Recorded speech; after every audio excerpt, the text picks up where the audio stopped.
नमस्कार, आदाब। आपका स्वागत है समय हिंदी टीवी के खास कार्यक्रम सवालों के घेरे में नेता। आज हमारे साथ मौजूद है रायपुर विधानसभा से आम आदमी पार्टी के प्रत्याशी नवीन प्रशाली जी। जी, आपका स्वागत, बहुत बहुत धन्यवाद। आपके चैनल के सभी दर्शकों को मेरा नमस्कार, प्रणाम। प्रशाली जी, सबसे पहले मेरा तो सवाल यही है आपसे, आप एक यूएस में ठीक ठाक नौकरी कर रहे थे, उसके बाद आप यूएस से नौकरी छोड़ के दिल्ली आ गए, अन्ना आंदोलन का हिस्सा बन गए। उसके बाद आपने अपनी राजनीतिक पारी की शुरुआत दिल्ली से ही की और अब यहाँ आप रायपुर से विधानसभा की दावेदारी कर रहे हैं। तो क्या मानते हैं कि आप ठीक ठाक नौकरी छोड़ करके यहाँ आ गए, दिल्ली के लिए रहे?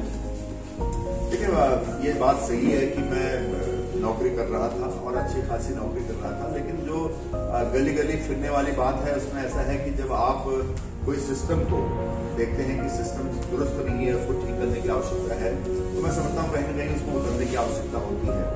और मैंने देश विदेशों की अर्थव्यवस्था को देखा है, वहाँ के सिस्टम को देखा है और ये पाया कि वहाँ पर क्या व्यवस्था है और हमारे यहाँ क्या व्यवस्था है। जब उनका कंपैरिजन किया, उनका तुलनात्मक मैंने अध्ययन किया, तो मुझे लगा कि अब शायद समय आ गया है कि हम जैसे लोगों को समाज सेवा में उतरकर इस राजनीतिक व्यवस्था को बदलने की आवश्यकता है। क्योंकि हिंदुस्तान की राजनीति की अगर हम बात करें तो चाहे हिंदुस्तान की राजनीति हो, चाहे हमारे प्रदेश की राजनीति हो, दोनों ही राजनीति को आज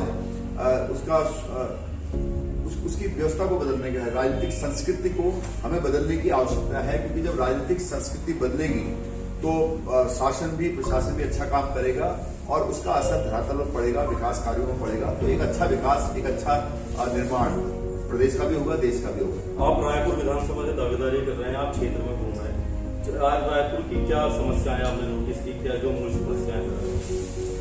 रायपुर विधानसभा एक बहुत बड़ी विधानसभा है और देहरादून की बड़ी विधानसभा में से आती है, प्रदेश की बड़ी विधानसभा में से आती है। बहुत जनसंख्या जब के हिसाब से भी देखें तो रायपुर एक बड़ी विधानसभा है। मैं लगातार कई दिनों से यहाँ पर डोर टू डोर कर रहा हूँ, कई राउंड के डोर टू डोर हम पहले भी कर चुके हैं। जो प्रमुख समस्या रायपुर की है वह है बुनियादी सुविधाएं यहाँ पर न होना। अगर आप देखते हैं कि रायपुर में जो भी कुछ अभी तक है वो उसी समय का है जब हम उत्तराखंड का हिस्सा, उत्तर प्रदेश का हिस्सा हुआ करते थे। अगर यहाँ की सड़कें देखिए तभी की बनी हुई है, यहाँ के जो भी कार्य हुए हैं तब से ही है। पिछले 20-21 सालों में यहाँ पर कोई भी ऐसा काम नहीं है जिसे जनता याद रख सके कि हाँ, ये उत्तराखंड बनने के बाद हुआ है। यहाँ पर ऋषिपर्णा नदी है, जिसको रिस्पना नदी बोलते हैं, उसके दोनों तरफ गरीब जनता बसाई है और उन नेताओं की मिलीभगत से बसी है। उनसे पैसे भी लिए गए तत्कालीन जनप्रतिनिधियों ने और अभी भी वो सिलसिला जारी है, उनसे पैसे लेने का। कहीं किराया वसूल हो रहा है, कहीं कुछ हो रहा है और उसके बाद उनको बेहाल छोड़ दिया गया है। न वहां पर पानी है, न उनके लिए बिजली की व्यवस्था है। नदी है, बरसात में नदी बहती है, पानी उनके घरों में बह जाता है और कहीं कहीं पर ये देखने को मिला है कि नदी का बाढ़ का जो प्रवाह है इतना तेज है कि उससे लोगों के मकान बह गए। आज भी लोग आधे बहे हुए मकानों में रहने को मजबूर हो गए हैं। पीछे टाट का पर्दा लगाया हुआ है, आधा मकान बहा है, आगे उनकी गृहस्थी चल रही है, पता नहीं कब दूसरी बाढ़ आए और वो उसको मकान को ले जाए। तो ये जो सारी व्यवस्थाएं हैं, गरीब जनता 148 बस्तियां जो यहाँ पर रह रही है, उनके मालिकाना हक की बात हो, उनको मूलभूत आवश्यकताएं देने की बात हो, इसके लिए जद्दोजहद करने की बात है, क्योंकि वो भी भारत के नागरिक हैं, उनको भी अधिकार है एक अच्छी सुविधा देने का, उनके लिए भी सरकार है। आपकी पार्टी इस विधानसभा चुनाव में नहीं है, हालांकि आप दिल्ली मॉडल को सामने रख के चुनाव लड़ रहे हैं। इस जो नई पार्टी है आपकी, यहाँ लोग उसकी चुनौती कैसे स्वीकार करेंगे? क्योंकि मौजूदा विधायक जो है वो भाजपा के हैं, उमेश शर्मा का, और अब वर्तमान में भी वही प्रत्याशी बन के आए, उनका सामना कैसे?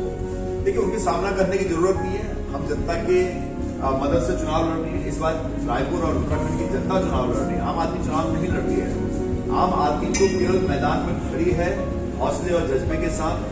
जिस प्रकार से उत्तराखंड की जनता का समर्थन हमें मिल रहा है, उससे लग रहा है कि उत्तराखंड की पूरी जनता इस बार चुनाव लड़ रही है और पहली बार इतिहास में ऐसा हो रहा है कि जब मुद्दों पर आधारित राजनीति जनता के हित में हो रही है और जनता खड़ी है, जनता सबक सिखाने को तैयार है। रही बात कि वो कद्दावर नेता हो या फिर 2 बार के विधायक हो, 3 बार के विधायक, उससे कोई फर्क नहीं पड़ता, क्योंकि जनता त्रस्त है। जो इस वक्त निवर्तमान विधायक यहाँ के हैं, आप देख सकते हो कांग्रेसी भाजपा के विधायक हैं और पहले भाजपा ही कांग्रेस के विचारधारा के रहे हैं, तो उनकी विचारधारा रही नहीं। वो तो सत्ता का सुख भोग रहे हैं पाला दल बदल कर सत्ता को एक व्यवसाय इन्होंने समझ लिया है और जनता उनको समझ चुकी है कि 2 बार से लगातार यहाँ पर विधायक रहे, इन्होंने कौन से विकास कार्य यहाँ पर किए। जनता ढूंढ रही है। आज हम भी ये चाह रहे हैं कि इन्होंने अपने देखना चाह रहे हैं कि 2 बार का बजट उमेश शर्मा काऊ जी ने कहाँ लगाया, कहीं नहीं दिख रहा। लोग बोल रहे हैं कि यहाँ पर कभी नहीं आए, यहाँ तो कुछ हुआ ही नहीं। सड़कें वैसी ही हैं, नालियां वैसी हैं, जो बेसिक चीजें होती हैं, पानी कहीं पर है ही नहीं व्यवस्था, चिकित्सा शिक्षा तो आप दूर की बात है, कनेक्टिविटी दूर की बात है। जो बेसिक सुविधाएं एक विधायक आसानी से कर सकते हैं अपने शहर के लिए, वो भी उन्होंने नहीं किए और जनता ने उनको देखा ही नहीं है। तो ये यहाँ पर चल रहा है। अब आम आदमी पार्टी के आने से क्या है कि हम जिस प्रकार से डोर टू डोर कर रहे हैं, एक एक घर जा रहे हैं, तब हमें असलियत और ज्यादा पता चल रही है कि कैसे राजनीति कर रहे हैं। ये केवल हवाई क्या लगता है आपको, अगर आप इस विधानसभा से निर्वाचित होकर आते हैं तो इन समस्याओं का समाधान करा पाएंगे? देखिए, निर्वाचित होने का जहां तक सवाल है, जनता का जिस प्रकार से समर्थन मिल रहा है, मुझे पूर्ण यकीन है रायपुर की देवतुल्य जनता पर कि जनता इस बार 1 लाख से ज्यादा मतों से आम आदमी पार्टी को जिताने वाली है। यहाँ प्रश्न मेरा नहीं है, प्रश्न है उस कुशासन का जो 20-21 साल से चला रहा है। प्रश्न है कि जो राजनीतिक गिद्ध जो सत्ता को नोच रहे हैं, भ्रष्टाचार कर रहे हैं, उनसे सत्ता को छुड़ाने का है। और इस बात को समझाने में आम आदमी पार्टी काफी कामयाब रही है, जिसका नतीजा है कि आज रायपुर की समस्त जनता एक तरफा वोट करने वाली है झाड़ू पर 14 तारीख को। और उन्होंने कहा है कि आप आए या ना आए, हमने मन बना लिया है और इस बार आम आदमी पार्टी को प्रचंड बहुमत से सत्ता में भेजना है। लेकिन हम बार बार उनके पास जा रहे हैं, जितना हम उनके पास जाएंगे वो हमें समझ रहे हैं, हम उनको समझ रहे हैं। तो हम डोर टू डोर में अपनी जो हमारी ताकत है, हमारी स्पेशलिस्ट एक्सपर्टीज है, आप देखते हैं कि कई बार आम आदमी पार्टी कई राज्यों में चौंकाने वाले रिजल्ट देती है हमेशा हर चुनाव में। उसका एक ही कारण है कि हम डोर टू डोर में हमारी जो एक्सपर्टीज है, महारत है, उसको हम कर रहे हैं। दूसरी तरफ यहाँ पर कांग्रेस पहले ही हार मान चुकी है, क्योंकि कांग्रेस के जितने भी 2-3 लोग टिकट के कतार में थे, उनको टिकट हुआ नहीं। और उसमें जो सबसे ज्यादा टिकट जिनको जा सकती थी, उन्होंने खुद बयान दे दिया कि अगर बाहर से लाके व्यक्ति को यहाँ जिनको खड़ा किया है, उनको लाकर कांग्रेस ने ये सीट पे हम हार कहीं ना कहीं कांग्रेस के दूसरे प्रत्याशी होने से आपको फायदा मिल रहा है। देखिए, इस बार कांग्रेस के कोई भी प्रत्याशी होते हैं, उनको कोई जनता तवज्जो नहीं देती, लेकिन जो अभी आए हैं उनसे और लड़ाई आसान हो गई है। कांग्रेस इस वक्त चुनाव लड़ ही नहीं रही है। कांग्रेस हम डोर टू डोर जाते कहीं भी नहीं दिख रही है और भारतीय जनता पार्टी के विधायक भी कहीं नहीं दिखाई देते हैं। मुझे लग रहा है कि उनकी उम्र भी हो चुकी है, वो हमारे पास बराबर दौड़ नहीं सकते, हमारे बराबर जद्दोजहद नहीं कर सकते। तो उसका कारण है कि आज ये दल केवल झंडा और पोस्टर में ही आगे हैं, क्योंकि हम इतना पैसा खर्च नहीं कर सकते, हमारे पास इतनी क्षमता नहीं है। हमने एक बार झंडे अपने लगाए थे, इन्होंने हमारे रातों रात यहाँ से झंडे उखाड़ दिए। आपने देखा होगा कुछ दिन पहले भारतीय जनता पार्टी इतनी बौखला गई है हार के डर से कि हमारे कार्यालय पर 20-25 कार्यकर्ता शराब पी के दिन में अटैक करने आ गए थे, मेरे पर हमला किया गया। तो यहाँ पर जो इन्होंने गुंडागर्दी मचाई है, उससे साफ जाहिर होता है कि इस बार भारतीय जनता पार्टी की यहाँ से सफाई होने वाली है, उनके प्रत्याशी की जमानत जब्त होने वाली है। इस हार के डर से ये बौखला रहे हैं और हमारा मनोबल गिराने की कोशिश कर रहे हैं। लेकिन इनको ये पता नहीं कि हम आम आदमी पार्टी के क्रांतिकारी साथी हैं और पता नहीं किस मिट्टी के बने हैं। इनको ये पता होना चाहिए हम ऐसे झुकने वाले नहीं है, ना इनसे डरने वाले हैं। तो आम आदमी चुनाव लड़ रहा है, जबरदस्त चुनाव लड़ रहा है और उत्तराखंड की जनता, रायपुर की जनता चुनाव लड़ रहा है। अगर प्रशाली जी की आपकी सरकार नहीं बनती है तो फिर किस तरीके से आप अपने वादे पूरे करेंगे? देखिए, ऐसा अभी प्रश्न नहीं है कि हमारी सरकार नहीं बन रही है। जिस प्रकार से पिछले 20-21 साल के कुशासन से जनता त्रस्त आ गई है, और हमने दिल्ली का चुनाव भी देखा है, दिल्ली में भी 70 सीटें थी, यहाँ भी 70 सीटें थी। दिल्ली में भी जब चुनाव लड़ा ऐसे ही माहौल था, 67 सीटें आगे थी और ऐसे ही माहौल यहाँ पर भी है, तो हम 67 पार इस बार होंगे। तो ऐसा प्रश्न नहीं होता कि हम कैसे देंगे। हमने कहा है आप भाजपा से भी आगे चले गए, भाजपा कह रही 60 बार आप 67 कर दिए। भाजपा, देखो, भाजपा वो पार्टी है जो पिछले 5 सालों में सबसे ज्यादा कर्ज लेने वाली पार्टी बनी है। 85,000 करोड़ का कर्ज पार कर दिया उन्होंने। स्थिर सरकार का वादा करके 3 सरकारें उन्होंने बदली। मातृशक्ति पर उन्होंने डंडा चलाया, पंडा पुरोहित समाज पर उन्होंने अत्याचार किया, युवाओं पर उन्होंने मार की, कर्मचारियों के उन्होंने आंसू निकाले, जनता बेहाल की, उत्तराखंड को गर्त में ढकेला।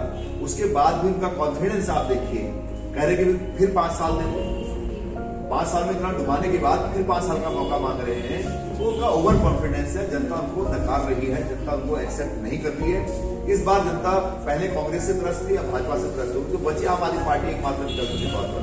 और उत्तराखंड की जनता को मैं जितना समझता हूँ देवतुल्य जनता बहुत प्रबुद्ध जनता है। उन्होंने कभी भारतीय जनता पार्टी को आजमाया, कभी कांग्रेस को आजमाया, तो आजमाते आजमाते अब वो अजीज हो चुके हैं।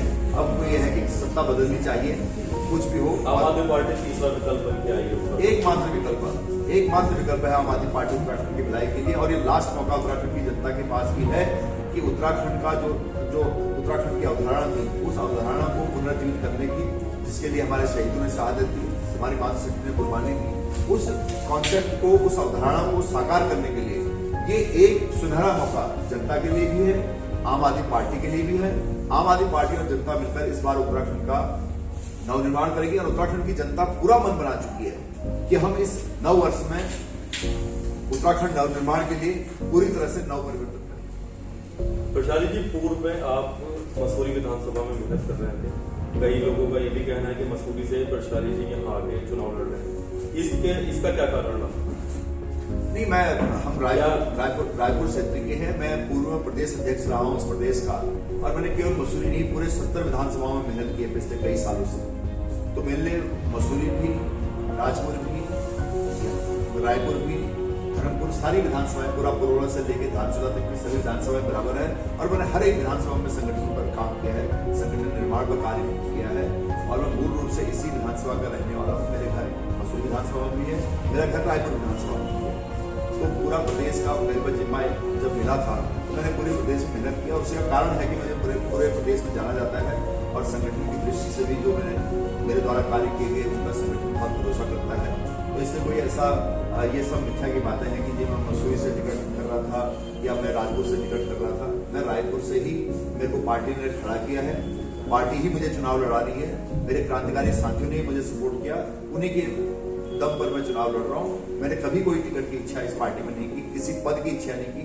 हम वो मतलब स्वयं सेवक हैं, पार्टी के कार्यकर्ता हैं, जिसने कभी किसी पद की चाह नहीं की, कभी किसी टिकट की चाह नहीं की। पार्टी जहां जो पद दे रही है, जो कर रही है, हम उसको अपना कर्तव्य समझ के निभा रहे हैं। और पार्टी ने यहाँ पर जिम्मेदारी दी, तो ये जिम्मेदारी मेरी नहीं, बल्कि रायपुर के समस्त क्रांतिकारी साथी जो वर्षों से यहाँ मेहनत कर रहे हैं, उन सबका फल है, उसका परिणाम है कि आज रायपुर विधानसभा 1 लाख मतों से भी ज्यादा अगर आम आदमी पार्टी जीत दर्ज करेगी तो वो रिकॉर्ड यहाँ के क्रांतिकारी साथियों की बदौलत होगा। केवल नवीन प्रशाली की बदौलत नहीं, बल्कि सभी साथी मिलकर प्रयास कर रहे हैं। एक टीम की तरह हम सब लोग आगे बढ़ रहे हैं, और उसी टीम का परिणाम है, उसी की मेहनत का परिणाम है कि हम इस आंकड़े को इस बार छुएंगे और इतिहास बनाएंगे यहाँ पर।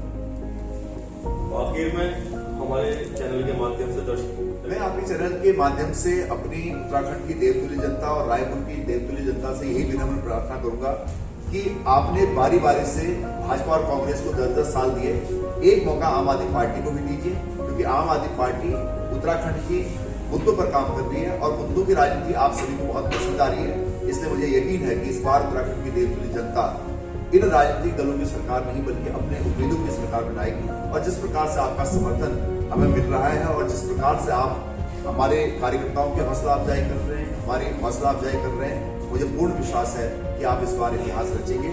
और इस बार एक मौका अरविंद केजरीवाल जी को और एक मौका कर्नल कोटला जी को जरूर दीजिए, और इस नव वर्ष में उत्तराखंड नवनिर्माण के लिए नव परिवर्तन आप कीजिए।